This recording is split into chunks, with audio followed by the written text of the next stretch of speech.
যা বনের রাজা হিসেবে পরিচিত ছিল। সিংহের নাম ছিল সেরা। অন্যদিকে ছিলেন স্মার্ট ও চতুর হায়না, যার নাম ছিল হায়াত। হায়না ছিল খুবই বুদ্ধিমান, কিন্তু সবসময় সেরার রাজত্বের বিরুদ্ধে কিছু নতুন পরিকল্পনা করে চলত।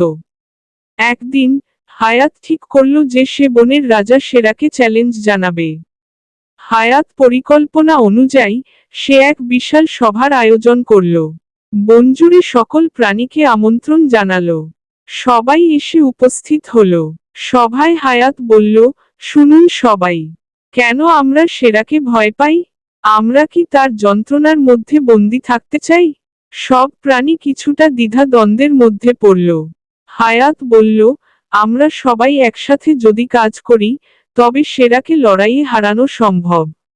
অন্যান্য প্রাণীরা হায়াতের কথায় উৎসাহী হয়ে উঠল এবং তারা একত্রিত হওয়ার কথা ভাবতে লাগল।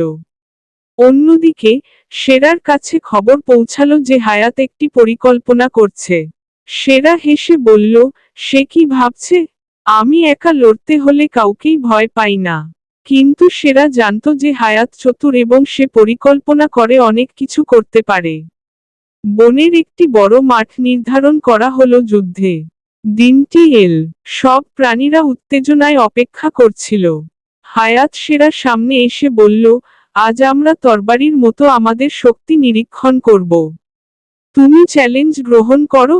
সেরা গর্জন করে বলল, আমি সবসময় প্রস্তুত। যুদ্ধ শুরু হলো, এবং সেরা একেবারে দৃঢ়তার সঙ্গে লড়াইয়ের জন্য প্রস্তুত ছিল। হায়াত চতুরতার মাধ্যমে সেরাকে বিস্মিত করতে চেষ্টা করছিল, কিন্তু